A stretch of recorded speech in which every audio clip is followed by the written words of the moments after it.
My D's, welcome to another episode of the Mobile DJ Mastery Podcast.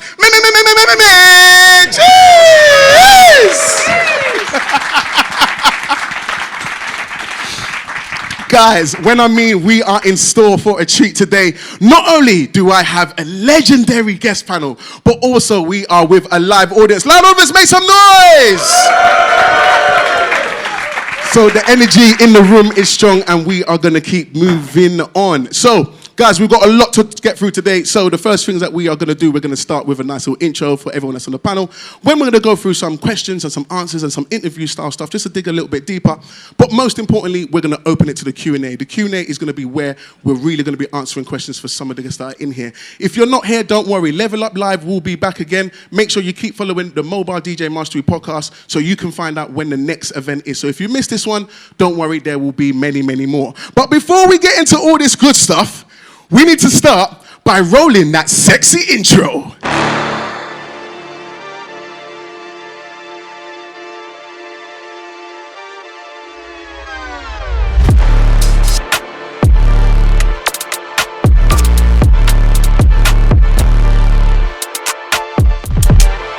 All right, so we want to get straight into it. So one of the things I want to start with by talking is obviously by introducing some of our guests. So first of all, I want to start with yourself, Mr. CB. So CB, obviously you do a lot online. There's a lot that you're doing. You've got your brand that you're pushing, MLT. But I wanted to ask you, in terms of yourself, what would you say you're most known for? When it comes to online and the stuff that you're doing, what would you say you're most known for, do you think? I'd say YouTube, like helping DJs and helping beginner DJs transition from a bedroom DJ to a club DJ. Mm-hmm. So when I first started way back in, I think it was 2017. There was no one online to kind of help you go from a bedroom DJ to a club DJ. Correct. There was no information online. Mm-hmm. There was no way to know what songs to play at warm up, main set, who to talk to, how to get in. Mm-hmm. So I kind of just started building an online YouTube channel, started in COVID, and I kind of just built it up from there. Do you know what? I love what you said there, because even when I first saw your content, it was on YouTube, and it was long form. Like you had like videos that were like 2 hours, 3 hours long, and you was just holding it. But the things that you were sharing and the knowledge that you was giving, I'm just like, this guy is like, say no more. And literally you're just, and then there'll be more and more and more. So in terms of like, if we're going to think about time and investment of you putting in on YouTube, like roughly how much hours would you say that you've put in on YouTube roughly? Well, I guess when you first start YouTube, it's all an experiment, isn't it? Mm-hmm. So I think the first few weeks or first few months, I was spending like every day on it. Yeah. So I'd record a video, mess up, record it again, mess up, and then eventually get a final video, and then it comes to editing, then I've got to try and figure out how to edit. And then you have that like worry of putting out online. When you start first doing stuff online, you're like, oh, what my family gonna say? Yeah, of course. What my friends gonna say? Of course. So yeah, I was spending a lot of time on it until I started figuring out what videos worked and what videos didn't. And then I could sort of, instead of spending every day on it, I could spend like one day planning the video, I don't know, like on Monday, Wednesday then planning it, recording, Friday editing, whatever. So as time went on, I spent a lot less time on it. Okay. But recently now, the YouTube channel slowed down a little bit because I've been focusing on the software. Gotcha. But starting from literally tomorrow, everything's going to pick back up again. Okay, so you're going straight back in hard with the YouTube stuff? Straight back in, yeah. All right, so make sure you look out for more stuff from CB because he's going hard. He's been going hard, and I think, like I said, when I was asking you about, I feel like the content that you put out has been so helpful for DJs. And one thing I do love about YouTube is that the content's timeless. There's a lot of us who watch YouTube tips or different things on YouTube, and sometimes you look at something, it's an 8-year-old video, it's a 3-year-old video. So that content is evergreen, and your stuff is definitely evergreen to continue helping DJs from getting out of the room. So respect for that, my man. Tony Roberts, my guy. Bro, you are known for a lot online. There's a lot that you do. One of the things I think I love you for is your international stuff, your branding. Yeah. I love your personality and what you put out online, like your stories and stuff. But in terms of yourself, what would you say you're most known for from what you've put out in all the years that you've been doing this? I think this was obviously my USP is the fact that I actually sing and I DJ. So obviously I'm surrounded by a lot of DJs, and growing up I was surrounded by a lot of singers because both my parents were singers. But as I got older, I started to integrate the two together, and watching people like Craig David, who is an innovator of that sort of style. That's where I sort of got my flow, I reckon. And then as I got into doing birthday parties, weddings, corporate events, as I sort of got older, then I sort of incorporated that a bit more into it, a bit more of the singing and DJing together as well, especially from COVID, when obviously everything came to a halt, and then we had to sort of stay a certain distance away from everyone, and we weren't really meant to do much. So I started doing the singing and DJing more together. But I think, I'm always a singer, then I got into DJing, and then just integrate the two, and now I'm lucky enough, travelling around the world, doing big weddings, corporate events, parties, and then I've also got like a clubbing brand as well, which was just a clubbing brand when we started it, which was cool. I would stand on stage, I'd sing like Monster Boy, Sorry, everyone would go mad, because obviously you haven't got to be the artist to get the recognition, especially when you're in an event with 3,000 people just raving. So I was getting both sides of the coin, because I wasn't famous, but at the same time I was getting the recognition and I was getting the praise from the crowd, who were then following me, who were then asking me to do their weddings, their parties, all of that stuff. So I just sort of used it as a bit of a marketing platform as well. And then like you said, socials, I've been heavily involved in Instagram for years. And it was funny, I was just saying to you earlier, wasn't I, about with Instagram, it's taken me probably 10 strong years of just punting on there to get to near on the 40k mark. I mean, I haven't got massive figures, but what I do have is a very active niche database that comes to me. I probably get about 10 wedding inquiries a week. And then I thought, I wonder if I can sort of transition that over to TikTok. So in the last year, there's been a bit of a movement on there that I've been doing, like a Tony Roberts morning show. I've just reached 30k followers within literally a year. So just goes to show the platform of TikTok is now really... It's moving forward, it's crazy. It's like turbocharged. I think both of them are different, and they're good for different reasons as well. And, like a lot of the stuff that you said earlier in your talk, being active and present on social media a lot. For me, obviously all my mates, like we said, would take the piss out of you, like when you're younger, and they're going, oh yeah, you're always on your story, or like, hi guys, how we doing? But I do it every day, and the reason why I do it every day is because, like you said again, when you turn up at someone's wedding and they're not just appreciating you for being a good DJ and a singer, they're actually saying to you, I didn't just book you for that, I booked you because I think you're a really nice person as well, I think you're a really nice guy, and I get to see that through your social media. So for me, that's a big thing, and that leads to other things as well, not just from that one wedding that you're focusing on. You then do that one wedding, you smash that wedding, you then get booked for their 30th party, you then do their girlfriend's 30th party, then do the dad's 60th birthday. Like, I've got a family that I've probably done 12 events for, so I've probably turned over 30 grand just out of that one family. And that's just from being genuine, likeable, and just delivering on the day. One quick question, because I know like you do quite a lot. Like, we've got destinations, we've got you're doing celebrity parties, you're doing birthdays, like you do a lot, like you said, both sides of the coin. But out of all of them, is there anything that out of one of them that you prefer more to do, or are you just kind of like more open source in what you're doing? I mean, I love networking in good circles. I've always sort of networked. There's a lot of people in the room as well that I know here today that network as well. And it's not always for monetary value. It's not about getting in there and trying to get thousands out of people. Sometimes I'll go and do a lost leader because I know that it will generate me 10 grand's worth of revenue up the lead, you know what I mean? So I think for me, it's all about just being a nice person, like, for first and foremost, and then sort of giving out good karma, because I believe that if you're good to people, it will come back to you some way or another. People 100%. People think of karma as a bad thing. I actually think of it as a good thing, because I feel like if you're genuine, if you help other people, and like you say with gatekeeping and stuff like that, all I've ever done is helped anyone that's ever asked me for advice. And correct. I feel like that will propel you forward as time goes on.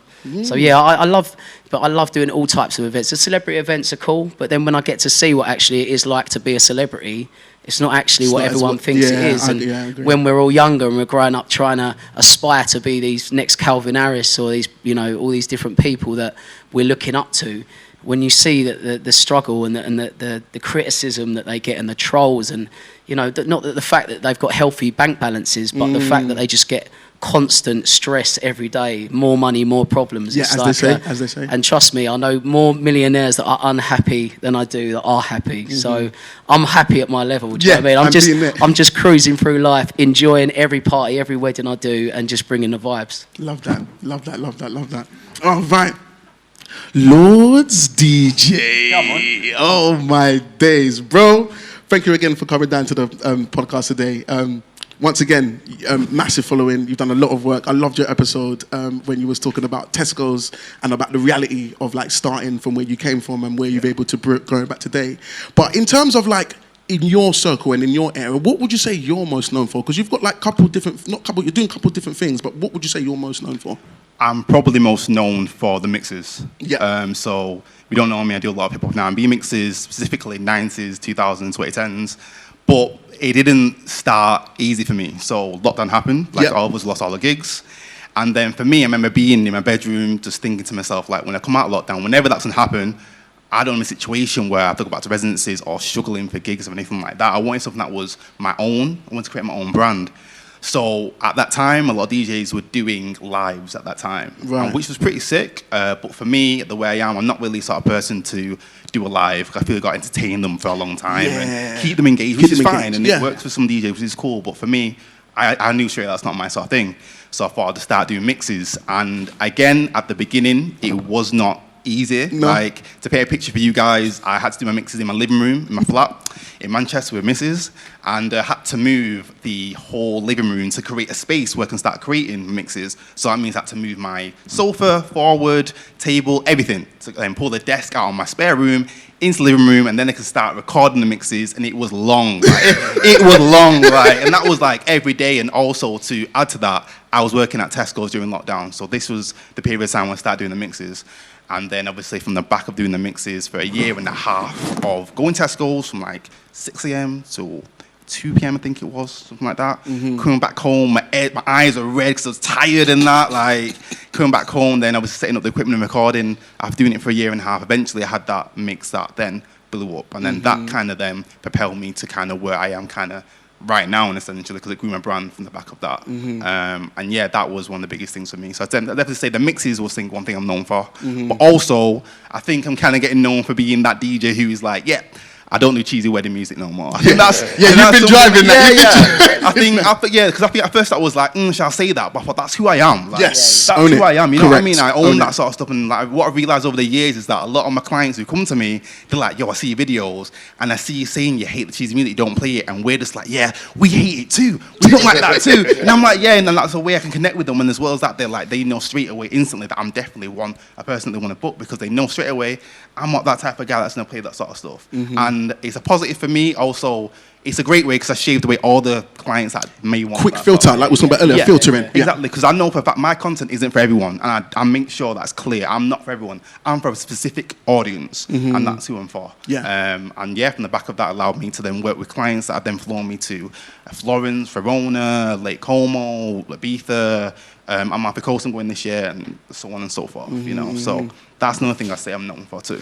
Okay, and do you know what I love? Even when we was on your episode and you was talking about like the Tesco's and the setting up and stuff, because this is the thing. I feel like there's some of, you know, we just look on our phones and we look at stuff, and a lot of us, it's perception. We're just looking at something and we're thinking, oh man, he's got it all done and it's easy and I've got to do is that. But I love that when you came on the pod, you were sharing about, like you just said there, the setting up, the long hours, the red eyes, and even like you said, you'll do lots of content. Not all of it might make the network. You might look, oh, it wasn't good, I've got to do it again. And it's that sort of rinse, repeat, trial and error. Rinse, repeat, trial and error until you find refining the content as well every single time. Like constantly refining. If it doesn't work, cool. Try and figure out what didn't work. Experiment with different hook, a different sort of sound. Like just constantly refining it over and over again to eventually get the one that just start performing well. And once you have a video that performs better than the other ones, okay, double down on that too, because that's clearly working. I need to double down on that and see how I can make it perform even better and better. So yeah, keeping obviously the audience engaged as well in my content. Yeah. And I think like I see, like, I remember when you first came into my radar. Obviously, like same like yourself, I study social media, I listen to others, gurus and whatnot. I trial as well, I trial and error, and I understand that you got lots of different gurus that will say different things, and sometimes you try it and it might not work for you, but then someone else it might work for them. And I think like you mentioned as well about like studying, because when you got to see what works, sometimes it's not always just the metrics and the views. You've got to kind of look in the back area of your analytics and see how is it reaching, who's it targeting. And when you start to find your niche by using that education, not just posting, can help you then find out what works for you. Yeah, studying is a big thing. I also look at other creators as well, not just DJs, other creators. Because content is good, it's good, and then it's applying that good content to your own content yourself. Whether it's a hook or a certain style or topic, it's being able to then pick them nuggets and then apply it to yourself. You know what I mean? And it will perform well. If it's doing well, if the topic's doing well, it'll do well for them. It'll do well for you too, as long as you apply it to yourself, your own niche. Nice, man. Love that. Oh, Euan Lawrence. I'm going to start by saying you are the total opposite of gatekeeper. I remember when I first met you and we went out to dinner in London, and it was with me, you, and Saxy was there also. And meeting you for the first time, I'm going to be honest with you, was very inspiring for me because, as we know, there's a lot of gatekeeping in the community. When you're trying to come up, it's so hard to get someone real that has the same experiences as you and maybe a bit further than you to then give you some of the tips and tricks. And when I met Euan obviously saw what I was doing down here, and he could see little tweaks and stuff that I could make. And then especially when I spoke about my business, that really, really helped me also. So I want to quickly give you a shout out to you for that, Euan, man. You're a legend in the game. Very highly, got lots of love, lots of respect for you. So, but anyway, there's a lot that you're doing, Euan. We got brands, we got multi-op, we got where you started, we got the marketing background, we got the stuff in New York, the ideas and the things that you do. But what would you say you're most known for in your sort of remit? For not gatekeeping. Genuinely, no, I think without being big-headed at all, I probably built one of the most successful multi-ops in the UK. 100%. And one of the most sought after wedding DJs in the UK, but more because I've become more of a host in the last kind of couple of years, and I think that anybody can learn anything, share it. I'm not hiding anything. There's a DJ here from the same country I'm in, and he's learned a lot from me in the last couple of years, and he's continued to build his brand, and it's great to see. And I think having spoke to a few other people here today, they're going to do the same thing. So I'm probably known for just being a good guy. Being a good guy. And I think what helps you as well is obviously we spoke on your episode, and you spoke a lot about your background and before you came into the DJing space, and you was in marketing, right? And then you've used some of those skills with how you kind of market your brand. But out of all the different things that you've learned in terms of your marketing skills, what would you say has been one of the main points from your past work that's really helped you skyrocket to the things that you do today in terms of marketing? The quality. Originally, actually, ironically, we spoke about it earlier on, but I'd say about the quality of content. I think if you're trying to reach another level of clients, Tony will know this as well, it's like they expect to see better, or they used to anyway. I think there's a band that really changed everything for TikTok in the UK. Ironically, not even a DJ, it was a booming band, that did it. And they proved that iPhone content could reach the multi-millionaire clients at raw footage. So, but I invest in good quality raw footage. I think that's probably the difference. It's like I spend a lot of money on getting guys with video cameras to come out and film and get the raw clips, and it looks great. But iPhone footage is just as much as good. So I think my background in marketing was great to where I got to, but the future is totally different, and I'm still learning, you know? Even coming here, I haven't spoken to a few people. Even I've learned something today, you know? It's great. And that's what I think is great about these events and podcasts and stuff like this, is what you're always learning. Someone, you can be on a high level, but you can learn from someone who might think of you as, oh my God, you're up there. But you can still learn something from that guy. And I think the non-gatekeeping mindset helps with growth. And one of the things we're trying to do here, especially with the podcast, is I fully believe in what it is that we do here, especially in the UK. I think over in the US, they've kind of got quite a good way to it. Obviously, there's lots more of them and things like that. But in terms of their sharing and the non-gatekeeping stuff is quite normal in their area, because they may have a bigger geographic area. But one of the things I definitely want to try and do going forward for our community is the sort of they're helping someone who doesn't know, because like you said, CB, there's not a lot of information out there. And another reason, just like yourself, is that I came and I was like, I want to be able to share stuff for the mobiles, because when I came in, if I didn't meet up with people like yourself, if I didn't meet up with people like yourself, Tony, and even Daryl, who's here now, Fox and Braces, Mike Riddens, a lot of the people I speak about. And they've changed my mindset, because you only know what you know, and what you know is coming from a very small lens. But if you can speak to someone else, they can show you something that can open your mind to do so much more other stuff. So I love that, man. Love that. All right. So One of the questions I wanted to ask was when it comes to UCB. So you mentioned on your pod about when you're in the room and when you're in the booth. That video went viral, by the way. But I love that you were talking about introverted DJs and how you kind of feel when you're kind of in that space. And even as yourself saying to yourself, you're very chill, you're very zen.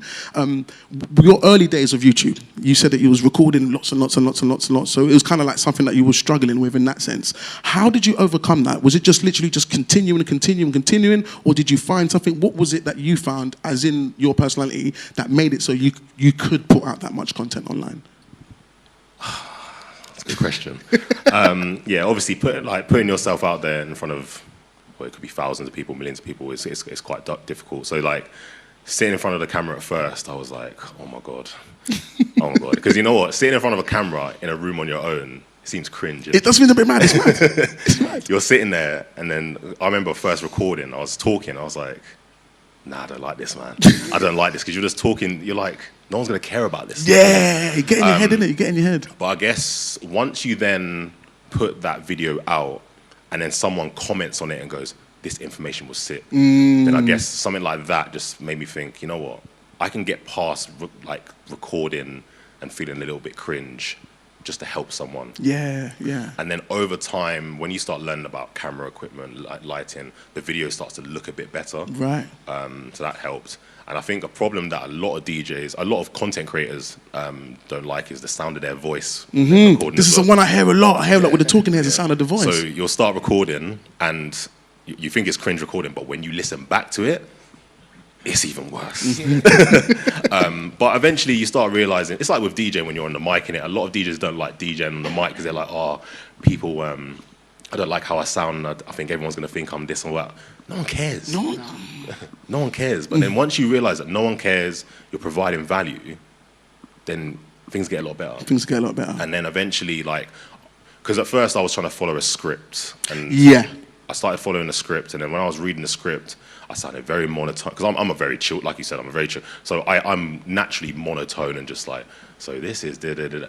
So when I was recording, I was like, this is shit. This is shit. So then the way I started getting over it was, I started having a black coffee before my videos. Okay, yeah. Caffeine, yeah? Yeah, a little bit of caffeine. So I'd have a few bullet points, and I was, because I can just chat rubbish in it.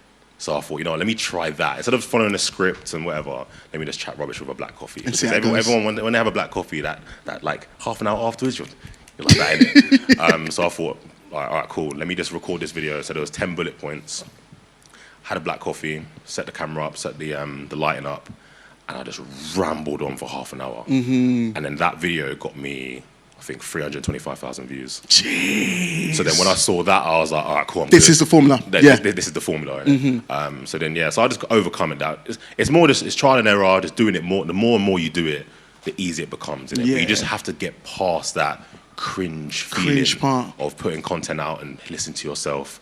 Because eventually you just realize no one cares. People just like the information that you talk about. Yeah, yeah. So they don't care about how you look on camera, how you sound. No. As long as the sound quality is good, the video quality is good, and the information that you're providing is good, everything's cool. And once I figured that out, then everything was easy. Yeah, I think similar, going back to what you were saying, Lawrence, on your episode, when you was on episode 42 of the Mobile DJ Mastery podcast. Go and check it out if you ain't seen it already.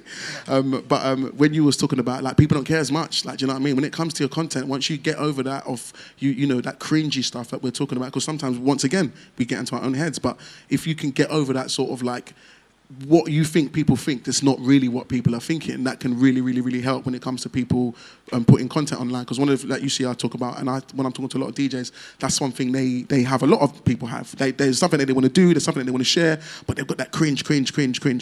So in terms of yourself, how did you come over that bit and being able to just say, you know what, when did you find the point where you're like, nah, it's not a cringe thing? I think for me, my biggest struggle at first was when I was putting out the mixes. I was worried about what the DJ is going to think about it, like how the DJ is going to react to the mixes. And that was a big thing for me, because I was just like, oh, is this transition going to go well? Is this mix going to hit? Like, and I was thinking about the DJs every single time. And then I thought to myself, you know what, these mixes aren't for the DJs in a sense. Like, no offense to DJs, I'm just saying it's not really for them, it's for the people who love hip-hop and R&B. That's what it's for. And then once I had that mindset shift, and I was like, you know what, my mixes, they're going for them. And then once I had that, and plus, I also had a mindset shift where I realized people don't really care as much as you think they actually do care. And then from that, I just thought, you know what, fuck it. If it's going to do well, it's going to do well. If it's not, it's not. And push it out there, you know, and that's when it happened for me. That's when it happened. So that consistency, similar to what I was saying, if you, obviously some of you are not for the talk, I'm talking to the camera at the moment. Consistency and getting over it. Some of the things that you're seeing with other people online, if you keep pushing and doing what you're doing, and like CB was saying, if your lighting's good and your camera's good, we're not saying perfect. You don't need to have the latest camera. Similar to like what Euan just said, you're still able to reach thousands of people with the device in every single one of our pockets. So it's not about there's no excuse. We understand that we all have these things inside of us. We all have this voice, but we're trying to find ways of overcoming that. So it's possible. It's possible. Can I jump in? Yes, of just course. Just because of what you just said, the device in your pocket. About October time, did a wedding. I filmed a 15-second clip, and I forgot all about it. And then my social media person was champing at the bit of my ear, basically saying, I need you to send me some content. And I just sent her a folder on my phone of everything in my phone. And she just posted it all on TikTok. Just scheduled it one a day. And I just forgot all about it.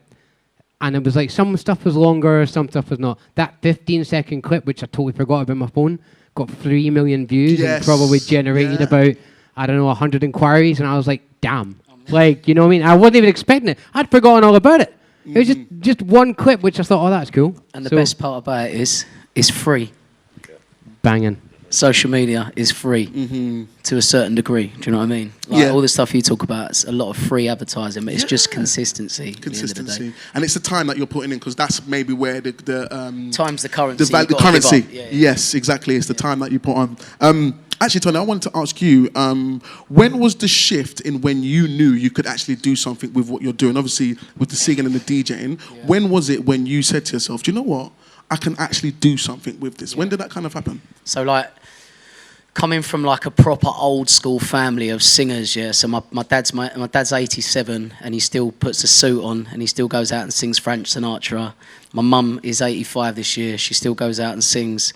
From me, I come from a very old school background. So I learnt my trade by singing in pubs, singing in clubs, getting shouted at, getting told I was shit, getting told I was fat. People just being rude, because let's face it, a lot of people in the lower end stuff, they don't really care who the DJ is, like the DJ Derek thing, the DJ Dave thing. They don't really care. But what you've got to start doing is taking yourself out of that zone. Do you know what I mean? You need to know that you can be worth more than that. It's the same thing about the bottle of water story. You know, in a corner shop, a bottle of water costs 90p. You put it in an airport, it costs £2.50. You sell it on a plane, it costs £5.50. You've got to have the same sort of mindset. Correct. And with me, like, I also worked for an agency from a very young age. So I would travel all around the country singing at lots of park holidays, Butlins, Haven, all of that stuff, learning my trade, learning to entertain people, learning to get confident using a microphone, and also doing DJ sets as well. And then, I just think, you know, the more that you do it and the more that you value yourself, the sky's the limit. Like, who's to tell you that you're not worth $2,000 as a DJ? Who's to tell you that? What, someone's just going to say, sorry, I can't afford that. That's fine. You ain't my customer. Like, my parties have literally ranged. Like, I was a £200 singer 10 years ago. Now, a lot of the stuff I'm closing is $3, $4, $5,000. I'm traveling to 30 different countries a year. It's crazy. Like, but when I spoke to my management about it, and when I spoke to my agents, they're always like, "Oh, do you not think that like you're being like it's a bit too much?" And I'm like, no, because at the end of the day, if you build it and if you're consistent, and like you always say about social media, the reason why I go on my story every day and I just do the, hi guys, how we doing? Do you know what I mean? Like, talking to my clients, it becomes a niche thing. They just buy into you as a product. And by the time it comes around to you actually quoting the price, it doesn't matter, because they want you, and that's it. So and that's the only reason why I also built the other brand, was because I thought, well, I'm actually losing a lot of wedding inquiries now because I can't do them all. There's only one of me, which is another thing you say. There is so many bride and grooms out there. Why should you gatekeep? Why should you not help other people? There's only one of us. We can only really do one wedding a day, and there's 200,000 weddings in the UK a day. It's crazy. Same with the parties, same with the corporate events. But it all depends what type of market you want to hit at. I mean, I have branched out a lot into the corporate market in the last few years, which if you do that sort of industry, you will know the budgets are absolutely fucking crazy. Insane. Like, you know, we done one for Meta for Facebook last year on a riverboat on the Thames, and I just thought, you know what, fuck it, it's Meta. So I went 10 grand. 10 racks. 10 And grand. like, yeah, and sure. she went, yeah, no worries. When do you want the deposit? It ain't their money. It ain't their money, exactly that. So anyone that when you get into that corporate market, like there's a guy that's a very well-known singer, he's a garage artist called Leo the Lion. He sings that song Coming Home. Oh, yeah. And he's actually a really, really well-established wedding singer and corporate event organizer. He's actually got a book out, and he's basically says to you, like, I can take you from being a £200 singer to a £3,000. Yeah, I've seen him on his. He does And it's a lot all of similar videos to on what his, we all talk about. It's just consistency, believing in yourself. And if you're, like you say, if you're not that confident on the mic, it's all about just putting on that facade. It's a mask. You know, when we turn them decks on, when we get in front of that crowd, we go, "Good evening, ladies and gentlemen. How we doing?" It's an act. It's an act. I'm very quiet off stage. Do you know what I mean? Unless you're really close to me, and then you'll see my quirky personality or that I'm very sarcastic, but I'm just really quiet and polite. But when I'm in front of a crowd, I mean, what about that wedding that we did together? Yeah, that was dope. We did a wedding where I was just booked as a singer and Mandla was booked as the DJ. So I do a lot of all-day stuff, like a lot of us guys now, and I'll host, I'll do a bit of MCing, but I'll also do like a set in the wedding breakfast, so where I'll come out and I'll sing like a bit of Stand By Me and everyone's standing up around the table swaying. It can even turn into a garage rave like it did. Like it did. But then there's also times when I go out and it will flop on its arse and everyone turns around and is like, this guy's singing. Like, what the they've never seen it before. So a lot of crowds, just because the bride and groom are into what you do as well, it might not always that translate. can sometimes backfire onto you. But it's just how you deal with it at the time. And I just think, push through it, find a character in the crowd. You know, on that day, I literally had this bride and groom. They'd been out to Spain to see me 3 times. They were well invested in me. They knew what they wanted. They picked the sets out. I went out there and done it, and most of the family were like so shocked. They'd never seen anything like this before, so it really baffled them. So what I did was I just got stuck into it. Like the auntie was having a little sing-song. I got her up, started spinning around. Everyone's laughing. Then everyone starts relaxing a little bit. And I think with us as well, from where we're very similar, is we are just high energy. It's all about creating a nice vibe. Yep, correct. And it's the biggest day of someone's life, isn't it? If we're talking about weddings, it's the biggest day of someone's life. You want to give them a party to remember, and you just want the energy to be like 100, don't you, all day? 100%. 100%. Love that. I love what you spoke about there in terms of pricing. Now, when it comes to, especially in the mobile DJ, well, just DJs in general, but especially in the mobile space, pricing is a minefield. Pricing is like a really crazy, and hard thing to manage. So one question I've got for actually all of you, and like shoot how you want, is like, how did you get to find your rate? How did you get to find your rate? Because when I first came in, finding my rate, I was trying to find someone that was like me. So then I'm looking for an equivalent to me, which I couldn't find. No. So then therefore I'm like, I when I'm looking at this guy, I'm like, it doesn't seem, so then I don't think I'm going to take what he's doing, but I need to try and find my rate. Like, where should I start? So in I've terms got of a where you great guys story. are, how did you find your rates, man? I'm not gonna lie to you. I went to something like this, Okay. and it was like Scotland has this little DJ meetup thing. Kind of like, I don't know if some of you have been to some of the others that exist different around shows the like UK. that, Yeah. So Scotland had one, and I had just started out, and I just moved from nightclubs, getting like 80 quid, 150 quid. I was like, I'm gonna start doing weddings, and some guy said, "You should come to this thing." I was like, yeah. And I sat down to some DJs, and this guy was so boring. No offense to him, right? He was so boring. And he had no personality at all. And I'm like, hey, and I'm looking 10-10. I've got no branded gear on. I'm dressed like as if I was going to a nice event. Yeah. And then this guy was like, yeah, so I charge £800. And I was like, sorry? And I genuinely went away from that day being like, I am charging more than you. That was, I literally walked away. He told me he was 800 quid. And I literally said to myself, if you're 800 quid and you're busy, what the hell am I doing? Correct. Yeah. You know, and that's how my pricing structure started. And it's a wild conversation to have, but ask people what they charge. You know, I did it because I was brand new. I came in at a less than £200 DJ, and I walked away that night at £1,000. You know, all because I was shocked at how this guy was getting 800 quid. But they were all in the same boat. A lot of them were all in the same pricing range, and that was my story. I feel like social media now though does just change the vibe a little bit. Like, as in, if you know, like I said, it's a free platform for you to advertise on. So, and raw footage in the last few years, It's really like good, you see the Function Band, you see you know places like that, and you just see one 30-second clip of everyone standing up around a table, or they're dancing to Freed from Desire with everyone's hands in the air, and you're just like I need that atmosphere at my wedding. So it comes to a point for a lot of people where they don't actually care about the price. But I think, like you said, there's got to be like a network of people around you that if you've got a similar setup, you know, you bring the moving heads, you've got a nice, you know, you've got a nice speaker rig, you've got a decent looking setup, that there's got to be certain levels. And, you know, there's some guys in here that I've already spoke to today that some people are happy just charging a certain rate and they feel like they give a good service for that price. And others are like, no, like we want to package it up. You know, I always say, do you want to go large with that? Do you want large fries? Do you want a drink? You know, like that's the thing. It's all about the go large package. You know, when I'm trying to sell a wedding to someone, first we suck them in, like Mike said, with the you know, what I can do for you, and then it's like, do you need sax? Do you need bongos? Do you want an electric violinist? Do you want a whole DJ live band? Because we can create that for you. And that's even become really popular these days, like the DJ live scene, because we're taking out the drummer as such. Obviously, we've still got percussion, but the DJ then is carrying the whole vibe of the night, and then for that 45 minutes, you've got a bit of live section coming in. Some people had dancers. The sky's the limit, honestly. With wealth, as we all know, it's limitless. Like, there's people out there. There's always someone you know. There's always someone richer. Like, when you start moving in certain circles as well, it only takes one person to connect you with that person. Yep. And then you are in a completely different space. level. And that is all I've ever done. I've just, as I said, be respectful, work hard, do a good job, you know, find out what the customer really wants, get into the nitty-gritty with them.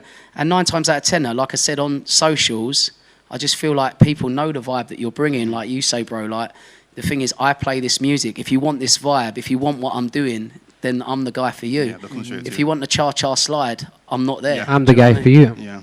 Yeah. 5, 6, 7, 8. So that goes down to your personal branding as well, being that person Correct. who's openly standing on the fact that you are a specific sort of DJ. Yeah. You literally specifying a certain experience and a certain genre for your clients. And again, that will then the clients will know instantly if you're the right person for them or if you're not the right person for them straight away.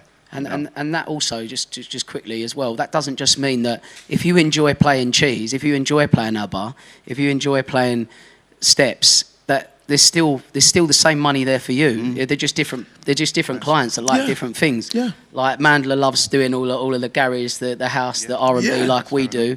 And then like Euan says, like, you know, we can do a bit of charge live. I honestly don't care. If the client says to me, I get it so many times when I'm doing my Zoom call with my client before we go out to their wedding. And I'm like, right, guys, so what are we looking at then? Because obviously a lot of them have seen what I do. So they're like, yeah, we want the Kistry vibe. We want that. And then, you know, we want a bit of soul and disco. And then the groom might go, no, I don't want none of that cheesy shit. And then the bride will go, yeah, but I like Spice Girls. And that. So sometimes you have got to give a bit of give and take. But like you said earlier, you don't have to show everything on your story. Like, you could play Sweet Caroline, you might not want to show that on your story. You could play, you know, Freed from Desire, obviously, as we all know as mobile DJs, is Everyone's a great tune to show what you can do. Fun fact about Let's that. get everyone's hands in the air. We've, you know that Dazzler, don't you? We banned Freed from Desire from our social media this year. Yeah, well, that's what I'm saying, because it has got to a point. If it appears on one effing post on my social media, I'll be furious. Like, I do not want to. Obviously, I had this conversation, and you guys might have this too. Literally 2 days ago, I put it in the chat, in the DJ chat. I've been like, I want to ban Freed from Desire from all weddings this year, right? And one of the guys put it, because I'm sick of it. I'm absolutely sick of it. But one of the DJs said, what you're forgetting is we hear it, well, in Mike's case, 126 times a year, right? In my case, 79 times a year. Don't know how many of you guys are gigging, right? But we hear it that often. We're sick of it, but the couples and the people might not hear it. So I had to be schooled and be like, oh, okay. But we agreed, just do not post it because it became a thing. Oh, if you book these guys, they're going to play bloody Freed from Desire because we posted it that much. So it's like, you know, if you don't attract the audience, you're going to post. Yeah, you know, I started posting more international weddings. Started getting more international queries. There you go, 100%, 100%. Yeah, that's Nice. another minefield. So another thing when it comes to like you were saying about the pricing is that if you create something that people want and they can't find it anywhere else, you can put the price on it. If the person wants you that much, not that they will pay. There's some people that want us but can't afford us. But that's similar in business, is the way I look at it. There's some people that would love to have all the designer clothes, but we can't afford it. I mean, I want a Bentley. I wouldn't mind a G-Wagon, but my bank account says no. So then, therefore, I will go for what I can afford and get what I can be and be happy with that. So you can't always judge a book by its cover. And there's been some of those clients where the venue might not be, what you're like, oh, that's a bit low for me. But then you find out that someone who's got the most expensive venue doesn't want to pay the expensive DJ. But there'll be someone who's got with the local town hall that's like, I want to spend all the money on the DJ. So then you can't always judge a book when it comes to pricing. I think that's the thing though, like if you get the wrong client that just doesn't actually care about the music, and for me, if ever I speak to a client and they're like not bothered about the music, I'm like, that's not the client for me. Like that, this is the biggest day of your life. You want the biggest party. You want everyone to be talking about it afterwards. You want your friends to go next year like, oh, your wedding was so good, wasn't it? Do you know what I mean? And be talking about it for years and bringing the vibe. So I just think that the more that you do on social media, where you hit the right client, you will get the right type of vibe. But it's just one of them things, swings and roundabouts. Like Mike said, once you get familiar with a client and once they get to know you, if they're buying into you, they are still going to pretty much pay. Or, these days, they're booking 2-3 years in advance. Yeah. If you're splitting the payment down and giving them 4 chances to pay towards it, it's not too bad for them. Do you know what I mean? And that's what I think is really good, like with Planning Beats, because Planning Beats has a system where brilliant. you I are like able to then charge differently. So even if your fee is booked over 3 years, we can chop that down and make it a bit more relaxable. So there's all those tools as well that we could use, that even though someone might be like, oh, I don't have that money, but it's something I can still achieve because I want that. Yeah. Nice. I wanted to go on to you, CB, with your software. Now, obviously now I'm working with Dan. I'm learning a little bit more about software. I'm talking about Dan Ross with Planning Beats. I'm learning about how software works and how you build it. And obviously when I was talking to you with your tools, well, you've made a few tools. Actually, Joe, let's go through some of the tools that you have made. So I think we've got, I know you got the duplication tool, which I think is really, really, really, really, really popular. But let's talk about which one would you say is your most popular? Which one's the one that you see DJs downloading the most? So the one that most DJs download the most is year and genres. Genres. Years and genres. So basically, obviously in your Serato library, you have obviously metadata. So you have obviously your title, artist, and to organize a bit better, it's always good to have the genre and the year, so you can playlist and just have old school R&B between 2010 and 2000 and 2010. So if you want to do a warm-up mix of just 2010 to 2018, you can just go straight into that playlist. So the software looks for the years and genres and then places them straight into the tracks themselves. So I started with that, and then I got a bit of success from that. Then in my head I was like, oh, if I can make one software, then if I make 2 softwares, I can double my income. Don't work. Sounds simple, but not always as, So years and genres was doing well. And then I changed it to tags and cues because I could start doing automated cue points. So I changed the branding of that. And then people were asking me for a duplicate software. And a lot of DJs I think every single DJ needs to remove their duplicates. 100%. Every single one. 100. So I then created a duplicate software. So I was like, but then when I done that, it wasn't double the income, it was just double the work. Yeah. And then I started steering away from the first software. That started going, not downhill, but I stopped focusing on it as much. Then I made a third software, which was called Crate Match, which is perfect for mobile DJs. So I know a lot of you will get Spotify playlists from your clients. And what you'd have to do is you'd have your Serato on the right-hand side, Spotify on the left, and you'd go through the Spotify playlist and then find the track in your Serato, drag it into the crate one by one. No one's got time for that. So the software that I built was you take the Spotify playlist, it finds all the tracks inside your Serato library and puts it into a crate straight away. And it has all the different versions, like the intro, the clean, and the remix as well. So you'll have all the tracks in the order of the Spotify playlist from top to bottom. And then what you can do is you can remove the tracks in the crate if you want to. So say, for example, you got a remix of Sean Paul Temperature, you can remove that but keep the original one. But then you might want to keep the remix because you might want to put a bit of spice into your set. When you're doing it, so you got the choices there on the playlist. So I built that. So I had them 3 softwares and I was thinking, I can make loads of different other softwares. And then when I went to Philly to go see Jazzy Jeff, that was, I sat down and spoke to him. and we kind of just thought of an idea of like just putting everything in one. Because when it comes to marketing, like I'm terrible at marketing. I'm trying to learn marketing, which is what I'm going to be doing over the next couple of months, just learning. But with marketing, it's easier to market one thing than multiple 3 or 4 different things. So I was like, you know what? I'm going to combine and put the softwares into one.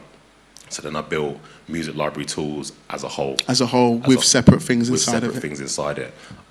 So now, the software's there. I haven't shut down the other individual ones. They're still there to use, but I've put out that I'm not focused on them anymore. But all those softwares are now inside the main software now. So with the one that takes the duplicates, because I know a lot of us here, we get lots of different duplicates, whether we're downloading multiple, some of them are poor quality, different KBs. So with the one that you said that does the duplicate, gets rid of the duplicate softwares, MP3s or, however files you've got, what does it do? Does it just like get rid of them? Does it kind of clear out your whole hard drive? Does it put it to one side? How does it kind of manage that? So there's 2 modes. So you have a Serato mode and then a folder mode. So the folder mode is literally you just pick a folder on your laptop and it will scan it.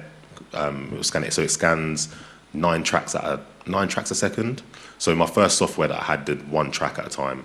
So if you had 70,000 tracks, imagine that, just 1, 2, 3. But now it does 9 tracks at a time. So I think a 70,000 track music library can be done in about just under half an hour. Wow. So then it will scan it. So this is both, and then the Serato version, it will look at your entire Serato crate. So your all folder inside Serato. It will take all the tracks in there and then scan those.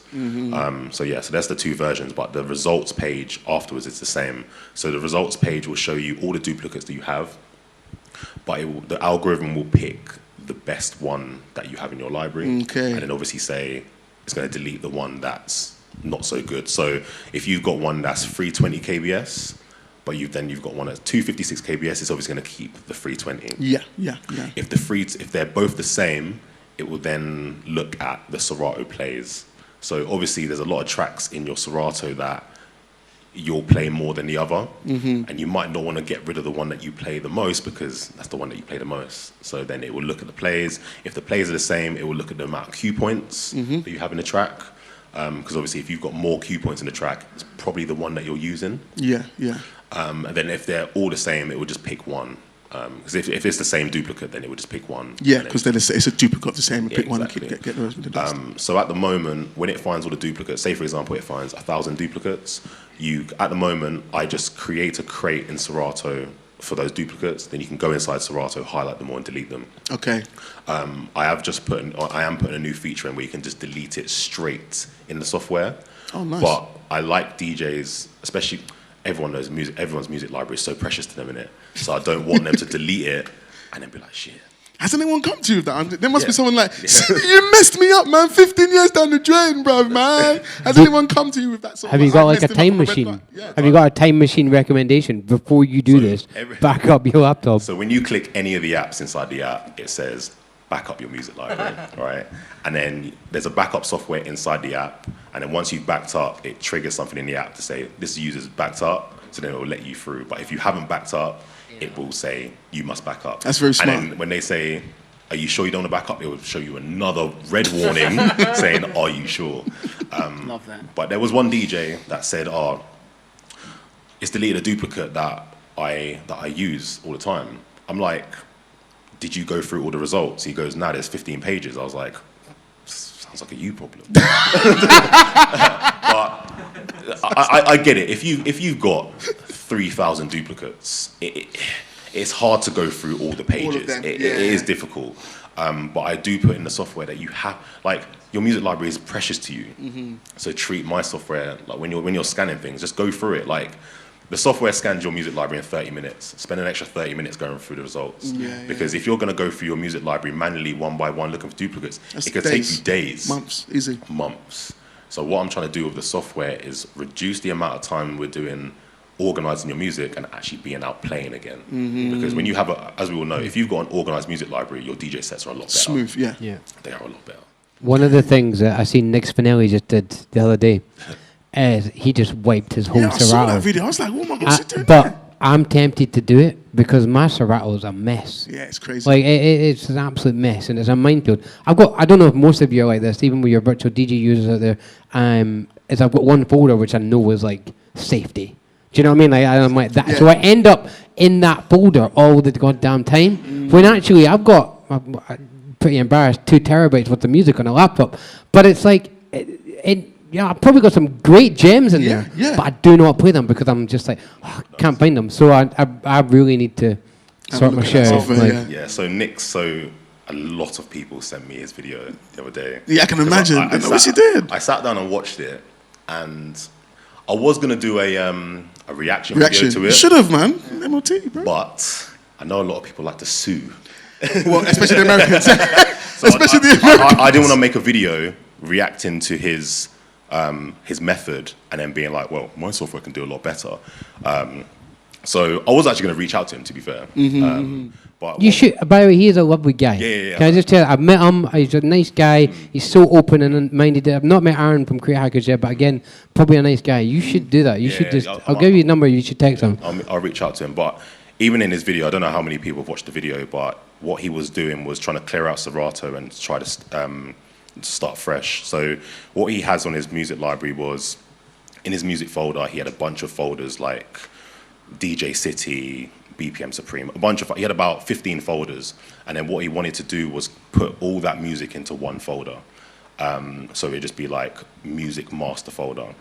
So then what he ended up doing was going through each folder, dragging all the tracks into that one folder, and then he went into Serato, cleared it, tried relocating, and then his tracks were just all orange. Jeez, the stress. The stress, yeah. Yeah. And then he had to do a part 2 video, and I did see a lot of people commenting on his post on Facebook, trying to give him advice, saying, you shouldn't have done that, you should have done it this way. I actually posted on there as well. But with my software, just to show you, so I don't know how long that process took him, because he did fast forward the video, but I do want to say it took him maybe a couple of hours just to do the folder. Yeah. So to take all the music out of his folders and put it into one folder. Now, in my software, I have a software called Switch, which it will look at your entire Serato library, and it will take all those tracks and put it into a folder of your choice. So it will take every single track and move it into that folder. So that process that took him about an hour and a half could have taken about 5 seconds. And with that software that you've got that does that, when it's taking all the music from and pulling it into a folder, is it copying? So it's like, it's leaving what you've got, we're not going to change that, but we're going to make you a master folder. Is that what it does? There's 2 versions. There's 2 modes. So there's a copy mode, which does that, or move, which will actually move the tracks out of all your folders and move into there. Now, a lot of DJs are like, oh, if you move a file on your computer and then go into Serato, you're going to get an orange track. But what it does is it also updates the Serato database as well. So it will change the path in Serato to that folder that you... You've thought of everything, eh? Everything. Bruv, he's got Every issue. I've come across it. How many complaints have you had to be able to remember everything? No, but fair play to you, because it's exciting. Do you know what I mean? It's something that I think we all need to do, especially in the downtime. Yeah. I need to sort my music out. That's the next Same. thing. I've said this when I said I need that. What you've got, I need that. But I'm a record box user, so I'm kind of waiting until he's never going to come. Oh, It's coming soon. all right. I'm going to be waiting for that. All right, guys.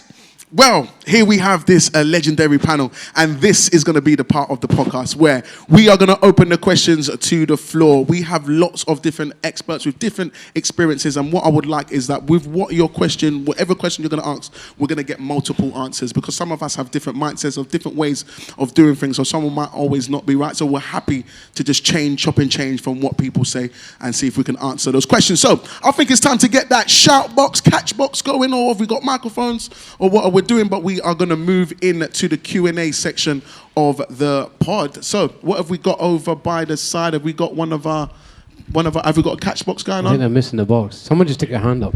All right, so so we're going to open the There you floor. go. Who would like to We got a start with live some mic. questions? We got a microphone coming out. So yeah, speak loud and clear. Mention yourself as well, because this is going out to the world.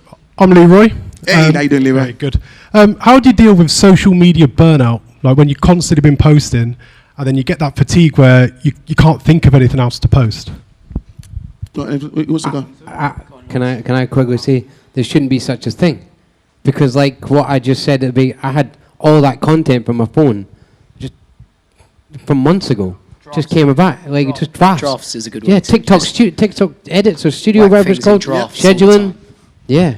Yeah, schedule them all, have them all loaded up. If you have any sort of like burnout, it's okay to take a little break if you need to. I was going to say that. You need to Reset. take. You need to look into your mental health, basically, essentially. You don't want to get yourself like in a situation where you're feeling horrible about yourself. So it's okay to take a small gap, small break, but definitely have everything in your drafts and batch record a lot of your content as well. That's the easiest way. I said to every DJ, don't just record on one day and post on one day. You can record 6 or 7 or maybe 4 if that's easy for you. Like what I do, when it comes to mixes, I go to the studio and I record 4 or 5 mixes in one day. And that relieves the pressure to me having to worry about, oh shit, what I'm going to post tomorrow, what I'm going to post the day after, because I've already got 3 or 4 mixes already lined up to post. So to prevent yourself from burnout, I'd say batch record. But if you do get to that point, it's okay to take a little break, then get back to it though, you know. Yeah, I definitely agree. Definitely, like, yeah, batch record is a great way of doing it. If you get that down day in the week where you ain't got much on, get 4 different outfits out. You know what I mean? Think about, you know, and because you're going to post them at different times, scheduling's great for it. You know, or just like we said earlier, looking at other content out there as well. Do you know what I mean? No one's going to fully come for you if you've sort of come along a same sort of idea as someone. There's millions of creators out there, and you know, especially in America, things pop off, different trends pop off, and you know, I did a vocal trend the other day on TikTok, and I'm well late to the party, I'm about a month behind it, but it ended up getting about 10,000 views, which ain't too bad, but it just brings new followers, and new people interested. Opens that shop door, as you said. Yeah, and just keep posting, innit? Yeah, I think consistency. I think it is okay to take a break in it. I think a lot of DJs think that you have to post every single day to blow up, but you got to remember, like, there might be a video that you might have not posted for, I don't know, 2 weeks. You post one video, then it might get 10,000 views. That's not because you were posting every single day. It was just the algorithm liked it on that day, innit? So don't feel the need to have to post every single day. And if you hit a burnout and you're struggling of what content to find, go to ChatGPT. They might give you another bit of inspiration in it. Say, I've been making this content and it's getting a bit stale. What do you suggest? And you never know. The AI might just come back to you and say, you should do this, try that, and then just go from there. Innit? Yeah, funny you should say that, because the other week, you know, when you said earlier about catch lines at the top of your videos, you know, the POV and the hooks and stuff, like, you know, I dropped this UK banger and the bride just went crazy and things like, but you can actually ask ChatGPT now, you can just say, can I have 20 hook lines that I can load over the top of my video that's going to stop people scrolling? Yeah. And I did it the other month. I just come up with a few and I picked one out. And the video done really well, like 60,000 hits. And do you get burnt out with the live stuff? The live stuff? I don't know if everyone knows here what you do, but you should tell them. So basically, a year ago, when one of my friends come to me, he was like, look, we're looking for creators to come on TikTok that are UK based. Chinese is massive. The US is massive. It's basically like TV. No one's watching TV. People just watch TikTok all day long. You've got to think of every creator on there like a different channel. Yeah. You're just flicking up. You're seeing the next channel. Could be someone milking a cow. Could be someone writing the name in sand. It could be someone DJing. It could be someone singing a song. There is just literally an audience for everyone there. So I first went on as a singer and just did like 3 1-hour sets throughout the week, Monday, Wednesday, Friday. I was doing it like between sort of 8 and 10 p.m. at night. That was then eating into my family time. I know someone asked a question to Mike earlier about family time. Family time to me is so personal. Like, I have worked a lot of years, 20 years now I've been doing this, and I earn a good amount of money, but I also do give up a lot of money a year because I personally have management as well, which deal with my personal calendar. They deal with my clients up front, and that allows me to be able to do my TikTok. It allows me to grow in other areas, and it also allows me to take my son to school and pick him up from school and make dinner for my wife. Like, do you know what I mean? And all these little things that we're all so busy with life that it just passes by. And, you know, time is like the biggest currency of everything. And I just feel like as time moves on and we all hit bigger ages, I'm 40 this year, and spending time with my family. I lost my brother last year, unfortunately, and one thing he said to me was, you know, live life to the max, do everything you want to do. So I just try and adjust now, and I just think, like, the TikTok thing for me, it weren't working. My wife was saying to me, like, listen, I love a bit of Love Island, I love a bit of Big Brother, or whatever, and we sit there and we watch that together. That's a bit of downtime. So I thought to myself, this ain't working. So obviously I DJ and I sing, and I'm lively on camera. So I thought, let's start a morning show. So we started it. 6 a.m. till 7:30, Monday to Friday, different genres every morning. And it's every morning, Tony, because you're religious. Well, apart from Saturday and Sunday, Yeah, obviously, because yeah, otherwise in I'd the be week. dead. Yeah, I'd be dead. But don't get me wrong, I still have to miss days. If I'm out the country, if there's only one of me, if I've got a corporate gig in the city on a Tuesday night, 9 times out of 10 I ain't going to make 6 a.m. No. But that is the hardest part with the burnout, getting up at 5 every morning because Setting I've up committed and to getting that. ready, yeah. But like I said, I originally did it because I thought to myself, well, if I'm getting 10 wedding inquiries a week on Instagram, can I replicate that on TikTok? And I was just seeing how quickly people were building on TikTok, and it's so much quicker than Instagram. And I was like, how can I 30,000 followers in 1 year of just going live for an hour a day? And you know, that all my mates were going, who gets up at 6 a.m. in the morning, like all taking the piss out of me? That's what I asked. I was He came in no the word other of a lie. day, didn't you? I was in Australia. I remember you told me. I was in Australia, Yeah. and obviously I'm not getting up at 6 a.m. in the morning. No offense, right? Yeah, But no, of course. I was in Australia, so obviously it was later on in the evening. Yeah. I switch on this Tony, and I'm like, there's 1,000 people watching you, man, just Yeah. going like, hey, and then you And getting all the and gifts that's what I'm and saying, that. though. But people are like, who gets up at 6 a.m.? Well, everyone gets up. Most people get up to go to work. Girls are sitting there doing their makeup, going into the city. People are already commuting on the trains. You know, just mums are getting up ready, making the packed lunches for school. And the great thing about TikTok is like what AG says, is when he first started, the fact that you interact with the people that are watching is like, you can listen to a radio show, but you can't see what that person's doing. You can't ask them questions, and you definitely don't get a reaction. So don't get me wrong, it's a lot going on. I've got like a computer screen, my Serato. I've got a computer screen for the comments because obviously I need to see what's going on. And that is the way to get more interaction, more followers, and more gifting. If you're interested in earning money from TikTok, this was something I wasn't interested in, which is now earning me between $2,000 and $3,000 a month. Which isn't that bad.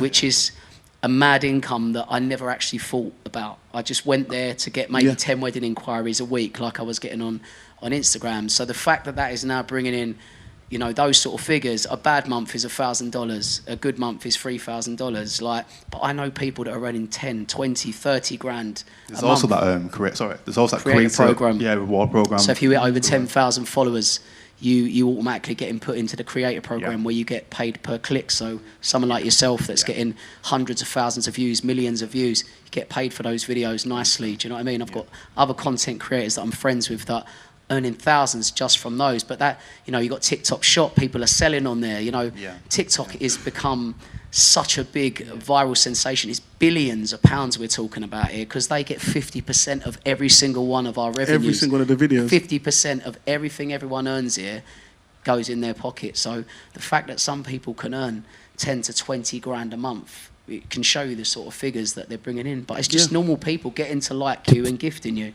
To put it into relation to all of you guys and anyone watching at home, I got somebody to film me doing a transition, right, of 2 songs. I was like, can you just film this live at a wedding? I thought nothing of it, posted it, and it sat stagnant for a while, and then overnight, like about 3 weeks later, it blew up, right? I got like 1 million views on it, and I got 400 quid. So not only did I get paid to do the wedding, Exactly. I did this bang average mix, posted it. I got Exactly. 400 quid from the video, and Exactly. I was like, I could do this all day long. All right, guys, You know? I'm going to quick stop here because I'm mindful of that. We've got lots of questions I know, in the sorry. room, so I want to Cheers, give some guys. other opportunities. Who else has got another question? Let's shoot. I had a question for all of you. It's DJ Rich Ellis here.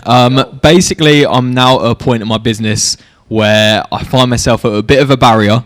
I'm kind of in what I like to call the middle market, top of middle market, but I'm trying to go to more luxury events. I know for a lot of you will do luxury events. So how did you kind of bridge that gap, and what was your experiences? Because I assume you didn't all just start at luxury events. So, how did you do that? I think for me, straight away, is knowing your ideal client, know exactly who you want to perform for. And then once you know your ideal client, then tap into their pain points, tap into their desires, and showing them that you're the solution to their problem every single time in their content. You know, creating content that shows an experience that you're going to create for your ideal client, but it's knowing, first of all, who you want to perform for. That's what I say. And again, networking, just like you meet like corporate planners, you meet, you know, there's so many people that you can meet online. There's, you know, you can find people online as well that you can create and work with that will just propel you if they see something they like about you, or, you know, you just get to meet people and just trying to get into different circles of people will definitely propel you into the next sort of level, especially with like anything that's you know, a corporate based client. That's where there's big money, and there's, you know, that's where you don't have to actually bring any equipment to set up, and you're just literally walking in with your USB stick or your laptop and just rolling straight in and still getting the same money you would have charged to do the mobile thing. Yeah. I'd say networking, just try and network as much as you can, be a nice person, be honest, be upfront with people, and honestly, I feel like it does come back to you. Sometimes you feel like you're hitting a brick wall, but like I'm saying, burnout, you've just got to keep knocking on them doors, because honestly, one will open. And it's like with the luxury, it's getting there. Because some people want to rush to get, you see something, you want it now. And sometimes, believe it or not, you might not know it, but you might not be ready. There's been times I've put myself into situations thinking, yeah, and I'm not ready, I'm not equipped. The people that are around me at the time are saying things I don't understand. And then that shows me, I'm like, I need to get there. So getting there, some patience as well, definitely add to it. Any more? Oh, sorry. Just quickly, and also, is just, don't be blinded by it just because you see it online and you think that's the next level. A lot of high maintenance in that level as well.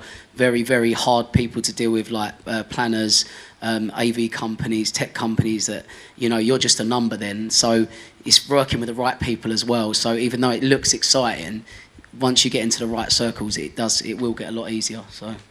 Okay, let's open up to another question. Let's get the microphone going. Where's the microphone? DJ Chris Fenn here.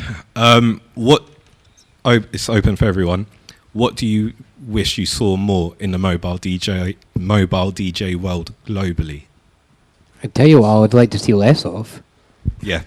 And this is going to probably piss a few people off, but polo shirts. Stop wearing polo shirts at weddings. Stop doing the what, sorry? Wearing polo shirts at weddings. Stop wearing polo shirts at weddings, Fred man. Perry, I think, let's just quickly say that brands in now. total. No more branded polo polo tops while you're DJing. If you're setting up, fine. But while you're playing, you're at a wedding, or if you are at a wedding, even if you're at a corporate, I think you should look as good as the other guests. I remember Jimmy Lee made a good point to me a long time ago. Look as good as the guests. And I think, yeah, polo tops is not while you're DJing. No. Yeah, I think, yeah, I do agree with that to a certain extent, but I think it depends who you're working for, what the client is, what they're expecting of you. Like some of my gigs are 21-year-old, really cool people. Everyone's in jackets, everyone's in like Gucci. Like it's a different vibe. You wouldn't rock up in a dicky bow for me. No. So don't get me wrong. If it's a wedding client in London and they go to me, you know, everyone's going to be wearing dicky bows. Would you be able to join in? And of course, do you know what I mean? Whatever the client, for me, at the end of the day, if you're paying my bill, I'm going to wear whatever you want me to wear, within reason. But yeah, I think like for some people, obviously that's, you know, obviously you wear a dicky bow and you smash it. Dazzler wears the dicky bow. Oh, you right? You right, son? And Marky, you know, so there's a lot of smart people out there, and that works for you in certain areas. But then I've also seen you do sets where you have just had a hat on, and you know, with the right client. Depending on what you're doing. So I just think client-wise, but weddings, yeah, definitely. I think you've got to be smart. You know, the attire is if they're paying you a good price as well. You don't want to turn up and be like in a tracksuit or something. You know what I mean? You look like I think personally to have a uniform, like I can't be asked thinking about what I'm going to wear every single time. So I wear the same thing every single time. I wear like a black shirt. cow effect, Yeah, literally, I love it. It's part of the brand as well. I wear Prada t-shirt. Obviously, you don't have to wear a Prada tie, for example. You don't have to, but I wear the same thing every single time. Yeah, it's part of the brand. But going back to your question about what you like to see more mobile DJs, for me personally, I love to see everyone's story. I feel that every DJ in this room has their own story. I think once you share that, you automatically separate yourself from everyone else. You are unique, and that's a foundation of your personal brand. So me personally, that's what I love to see for everyone's story. Brilliant, fantastic. Another questions, let's go. We've got a lot in the room. Yeah, so Curtis J from London Event DJs, and I suppose put this question to all of you guys. As someone running a multi-ops business, but also running a personal brand, how do you clearly position yourself both online without overlapping the content so each one grows for their own purpose? Ooh, I think that's a good one for Euan, because Euan's got Tartan Entertainment and he's got Euan Lawrence. So what would you say about that? Tony, you're going to...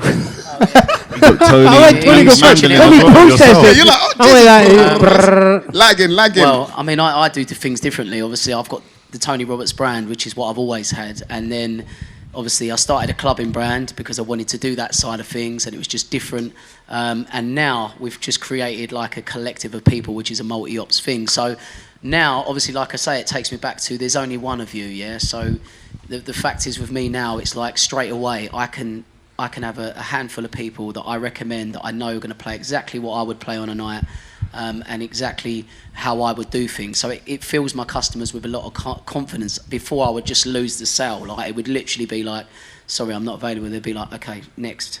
And they'd try and find someone else. But now, running a multi-ops, it sort of works. It works well for us. I mean, it can be a bit of a headache at times because you're dealing with different egos. You're dealing with, different people, different prices. You might book a sax player that's 400 quid. You might get another one that's $4,000. Like, it depends who's available, what your clients' requests are and stuff like that. But ultimately, we all sort of have 2 or 3 people around us at one time that we trust and that we know are not going to card as well at our weddings. There's an old school thing of respect that my parents are very, very, set up on, which is like, if I give the sax player a gig and then someone comes back to them and goes, oh, can I book you for my party? And they've been at your gig. Like, are you just going to take that gig and you're not going to help or give anything back to the person that gave you the original gig?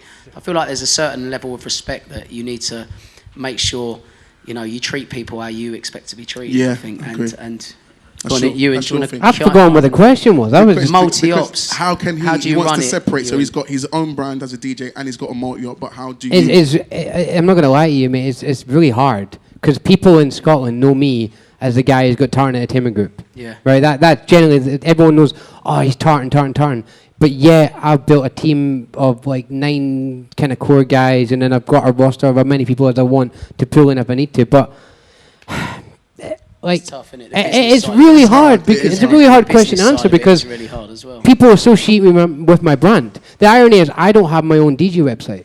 I've only got the brand website right now. That is changing. And ironically, it should have changed last year when we met up and he told me, he was like, what you doing? And I was like, yeah. And then a year later, he's like, what you doing? I'm still like, yeah. But, what 1 year to the blooming date? Like, I've got things I want to achieve and I want to push my own personal brand. But people associate me with my brand and they're never going to get away with that. No. You're never going to be able to disassociate yourself completely. I did look at it. I got all this. I remember phone G. I was like, got this whole mindset. But I was like, I want to separate myself from the brand. And then realistically, you come to the realization that that is your business. It's your baby. So yeah, I've been successful with the brand, and I've been successful being able to tell people, "Oh, book me through my brand." But my brand has done better than me. Like we do just short of 500 weddings a year, but people know that I Run the kind of not even run it. My wife runs it now, but like I am the guy. I'm the face of it. So don't be scared to try and separate yourself, because as long as you can make your brand the same sort of level, then yeah. Because if it wasn't for the brand, I would nowhere near.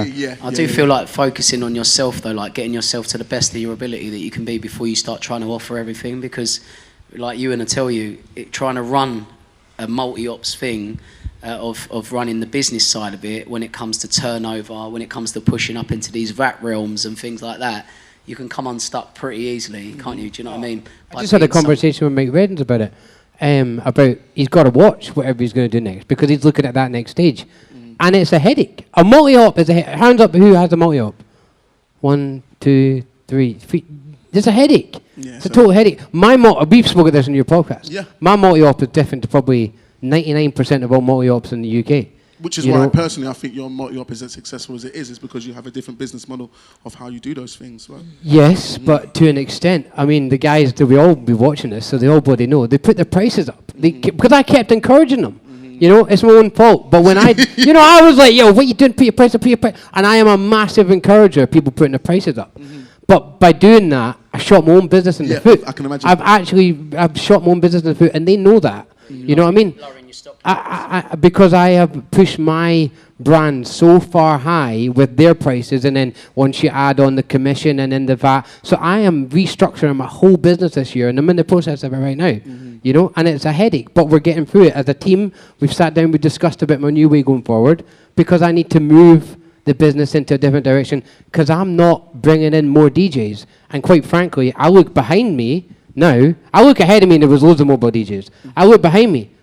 There's not many. Especially, I don't know where you guys all live, but in Scotland, there's not many. Okay, You know? we need to change that. Yeah, we Events need to change just the like comment, this, man. yeah. It's rich like this. All right, let's get the microphone to another question. Yep, go. Who's Sorry, I've already got it. I'm hijacking it. Scott Jewin at the back. Yep. So I've got two questions. I've got one question for Lords, which I want him to think about while I ask CB another question. The one I want you to think about is picture yourself as you've got a wedding which is 10 miles away from your house. Okay, now I want you to think of what your price is when you had 10,000 followers on Instagram, and then that price that would be for the same job with 100,000 followers. How much of an impact do you believe more followers has impacted your price? Okay, so while you think about that, CB, with the different modes that you've got with Serato, you're very, very focused on Serato, but on that software, you've said that it allows you to actually edit the files on your system. So have you actually looked at the other softwares that are available? Because, for example, if you edit the files on your software, then when Mandler brings them into Rekordbox, those genres and years and stuff might be there, but do you know if they are or they're not, or do you just look at Serato and ignore everything else? So the software is integrated with Serato. So I can bring in your Serato database and the whole software can read it and it can change things, create crates and stuff like that. There is a non-Serato mode. So when you sign up, it asks you, are you a Serato DJ or not? So if you click not Serato DJ, you choose Rekordbox, DJ Pro, Tractor, or whatever. And then there's a few apps that's accessible to Rekordbox DJs, etc. So like you're saying about the files, you can go into tags and queues and it will show you, if you select a folder, so say for example you've got a music folder, it will show you the music folder in the software. It will show you your title, artist, year and genre, and now subgenre that I've put in. So you can see all the data and you can actually use the software for that folder. So it's tightly integrated with Serato because I can read your crates and everything inside, whereas for other softwares you can only see a folder that you've selected, if that makes sense. Right, okay. So you can select your R&B folder, for example, and it will show up in the software. It will show you how many genres are covered, how many years are covered, how many genres are missing, how many years are missing, and then you can use the software's features to fill out that data. So I've got a feature in there called suggestions. So I've got a database, an MLT database with, I think, just shy of 2 million tracks of all the data for your tracks. So when you open the software, it will say, if you use the suggestions, it will take your music library from, say, 30% completed to 90% completed. Right. And then you can click that suggestion, run the whole suggestion, and your music library can get organized within, well, it can get the data for you in about 5 minutes. Amazing. And updated. Yeah. So I know it's going to be a tricky question for Lords because ultimately, yeah, you'd have to kind of think about it. But yeah, what's your thoughts? I've been thinking about it right now. I'd personally say you are on 10K, for example, and you're charging £1,000 for a wedding. If suddenly in the next 3 to 4, maybe 5 months, you then shoot up to 100K, if the demand is then increasing, which it will do because you're getting a lot more visibility, in my opinion, your prices should then increase in reason because of the demand that you're getting. Got less dates. Yeah, exactly, you know what I mean? So in my opinion, if you've got 100K and you're getting a lot more demand, I'll be increasing my prices. Because I've been to a lot of weddings, I'm not saying this to show off or anything like that, I'm not. But I've been to a lot of weddings where clients, they all know who I am, but also the guests all know who I am straight away when they walk in, like, I kind of feel like a celebrity, and it's a weird thing to say, but I know. That's generally how I feel sometimes, you know what I mean? So like everyone knows who you are because of your visibility, and it makes the clients feel like, whoa, we've actually got like We've got a guy at the you know place, what I mean? yeah. At the wedding, you know what I mean? So your pricing has to be reflecting on your brand and what you've created. So the difference from 10K of charging, say, £1,000 to then going to 100,000 followers, would you take your £1,000, do you think, to 2,000, 3,000, 4,000? I'd go within reason. Again, it depends to you. I'd probably go to maybe 1.5, 2,000. It depends on where would the mileage be again? Did you say 10 miles? Within 10 miles, yeah. Within Just to 10 give a miles. set. Okay, cool. It depends on. I'd probably say 1.5 to 2, personally. I would say the same. I would say probably go up, double, yeah. even though, because it's not like you're going to times it by 10. That's exactly. not smart. Exactly. That's but what you you wanna. So even me with how I drive my price, when I'm getting high inquiries, I charge my price very frequently, Yeah. and it goes within the waves. So Yeah. once there's lots and lots and lots, the way I look at it is that there's too much inquiries. How do I slow them down? Yeah. Up the price. And also, you don't want to. For me, my goal, I don't want to be working my back out to the point where I can't work no more. Yeah. For me, I want to be working the right amount that works for me. I'm working with the right clients and getting paid enough so I can then work one weekend. Next weekend, I can just chill. Me and Monica can go out or spend time with family, you know, and then the next weekend after that, I can go back to work. But I know I'm getting paid way more because the clients that I'm attracting, the ones I'm working with, they're paying me what I want to pay. Yeah. All right, let's go. I know we haven't got a lot of time. Let's try and get as much questions in. Yeah, I'll make it quick because I know I think we've actually gone over the time. It's more of 2 quick fire questions for open the panel. So before you go, what's your name, sir? Leighton. Sorry, my apologies. My name's Leighton. I'm from Manchester. DJ Leighton, but trying to come up with a more creative name. 2 quick fire questions. One is a bit more of a personal, so if you don't want to answer, that's fine. But second one is about your own mental kind of thought process of how you get through things. First one is for those that you have kids, how do you handle, I know it was brought up before, but how do you handle the whole family/work time? How do you split it, and how do you make sure that you provide enough quality time to your family, and then also make sure that you don't get dragged down with your DJing? And then the second one is perfectionism. So I don't have a creation problem.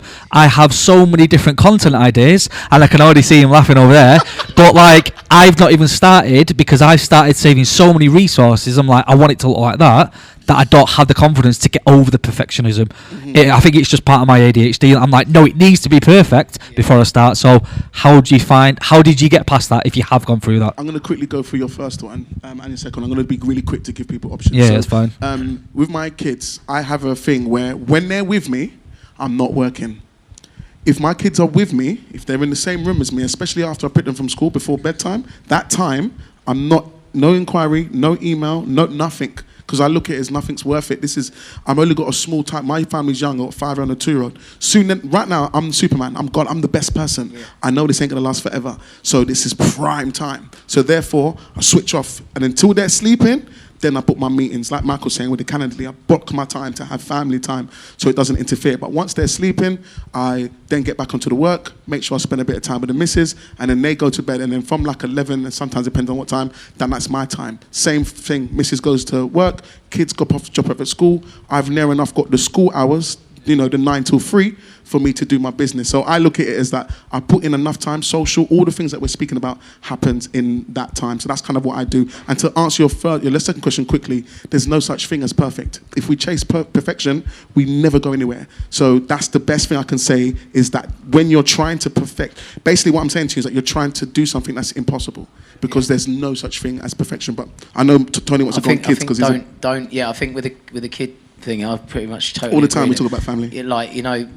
Again, if you're lucky enough to have children, there is only a short window where you are going to be the best thing since sliced bread. My son's nearly 8, and already he's going, "Oh, go away, Dad." Yeah, see, I'm scared already, of that, man. He's 8 years old, and it is scary. So I try and take him out as much as I can, try and do as much as I can. But like Mandela said, in that window of opportunity, 9 till 3, which is a good time for most people to do business, that works well for me. And then, like I said, I try and spend as much time with a wife. But the perfection thing, I've got ADHD as well. I'm always trying to perfect things, but do you know what? As I've got older, I live by like the sort of motto: control the controllables. Do you know what I mean? Some things are not, you ain't got to worry about. Like, not everything's going to be perfect, and what you might think is crap, someone else might think is amazing. Like sometimes, like lately, I've tested it a lot with just singing videos. And I would put out something, and years ago I would make sure that it was perfect. I might even use a little bit of melodyne on my voice so I know that it's going to hit and everyone's going to go, wow, that was amazing. Lately, everyone's doing that now, so I've gone the other way and I've stopped doing that sort of thing. And if it ain't perfect, it ain't perfect. But you get a lot more appreciation for it. But I just think you've got to, nothing is perfect. No one's perfect. Anything that shows that on social media is fake, and that's the problem.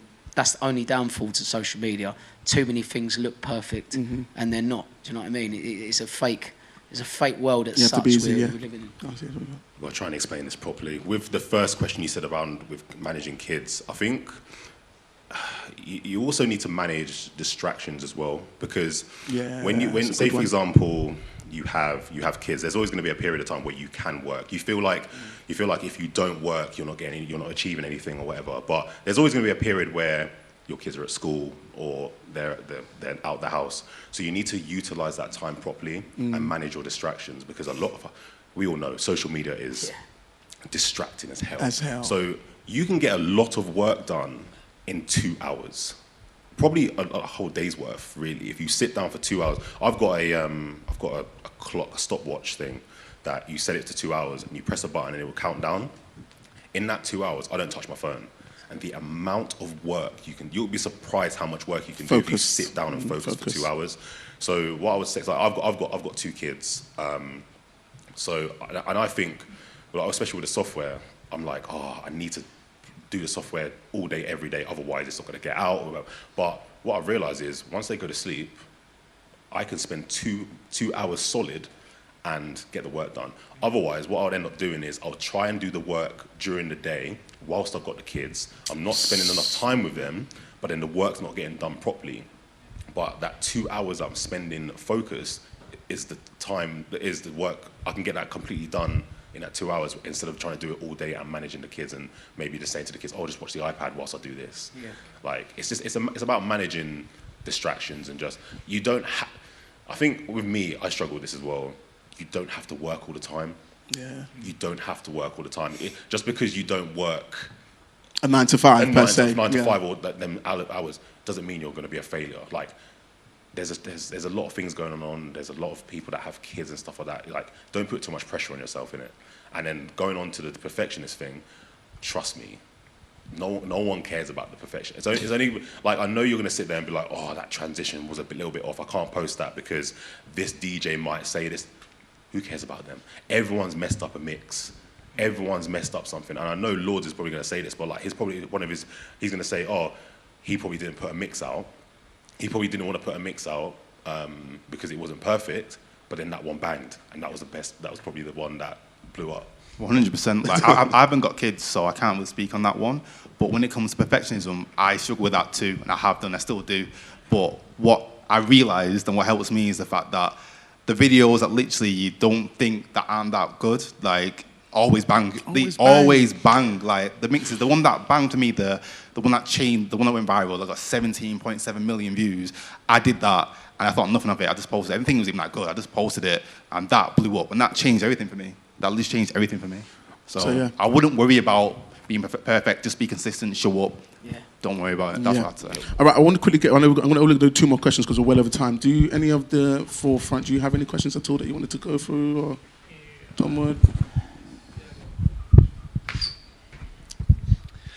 DJ Donwood, open to anybody who wants to answer. So I market myself as an open format wedding DJ. Now, having said that, I do enjoy when I'm in the car, listen to a lot of R&B, hip hop, slow jams, that kind of thing. But I also enjoy at weddings playing anything and everything and playing towards the masses. Now, you won't hear me listening to ABBA when I'm in the car, but if Dancing Queen's going to get everybody up, then I'm also going to feed off that energy on the night. So my question is, am I not dilute? Well, would I be? How would I word this? Am I stunting my brand's growth by being open format, and should I be encouraged more to go down a certain niche to win more bookings, or just carry on doing what I'm doing? If you're open format, you're not niche. You're not pigeonholing yourself. You're actually very, very open. But if you think about Lords' format, Lords is very is tight focused. Yeah, so it's a different thing. He's tight focused on what he's looking at. So it's more or less of, what do you want to do? Do you want to do open format, or do you want to be tight niche? And that's what I would say.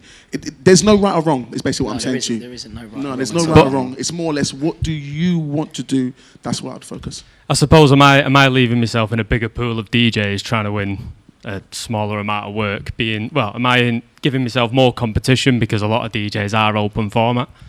I would personally say, I think you are. I think, in my opinion, to niche down is the best thing. If you enjoy playing a lot of music, fair enough, but me personally, I think niching down is the best thing you can do. Also, niching down an experience that you can create for your clients that you love to create, whether it's someone else on the mic and being like, I want to get everyone to go low or go down or something like that. If you can create especially an experience that they want, I think that would be a good way for you to kind of like niche yourself down in some sort of way, in my opinion. And I think, just quickly, like I said, if you you can play Dancing Queen if the client wants it. But if you don't want to show it, you don't have to show it. Do you know what I mean? Like, at the end of the day, there's certain types of clients that we're all trying to go for.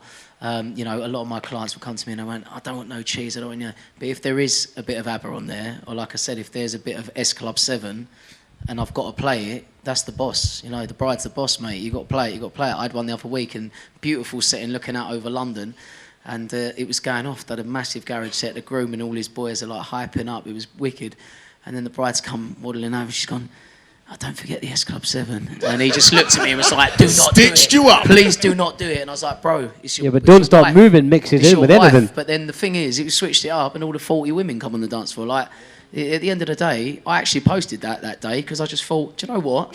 Everyone's having a great time. And that's really what you want to show, isn't it? And Yeah. we're showing the vibe. And sorry, bro. And everyone, like, more than anything, when I do stories, because I'm similar to you on that, like, we'll video the crowd, then we're turning. I think someone said earlier about doing videoing yourself in different positions when you're on your own. Sometimes just literally videoing the reaction, then putting it on yourself and showing that you're having a great time is all you need, because they're like, oh, he's having a good time, we're going to have a good time. And I think, and that's the sizzle, as we were talking about. That's the sizzle. That's what's said.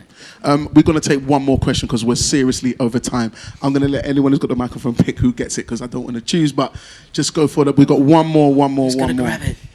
Thank you. DJ Luke Stello. I'm young. I'm just starting my career. I'm at the beginning of my journey. What's one piece of advice from each of you? You've kind of made it in your industry, in your realm. When you were my age, young, starting your journey, what's one piece of advice you'd give to yourself back then? Believe in yourself. Yeah. When I was your age, I didn't. It took me a long time, Luke, to get to where I am today. I didn't think I was much. I didn't do that great in school. I've got dyslexia. Didn't know until I was 17. Thought I was stupid. Didn't believe in myself. When the teachers told me, you're going to work at McDonald's, I believed them. I used to be like the class clown, but I used to be like, I'm not going to make it far. The best thing I'll say is believing in yourself. Having other people critique you that you respect instead of your teacher is definitely the way to go. The main thing I was going to say, because I know we're going to try and fire through, but self-belief, belief in yourself. You can do what you want to do. Once you start with the belief, take the necessary actions and steps, stay consistent, keep going, patience, and you'll get there. That's what I would say. One bit of advice with me would be, don't listen to anyone that's not really in the field, because as we all know, when you first start as a DJ, you get the piss taken out of you by everyone. Oh, you want to be a DJ, do you? Oh, yeah, DJ Courtney, yeah, DJ. And they just take the mic, and you start to think, oh, do you know what? I don't really want to do this DJ thing because my mate's going to take the piss out of me.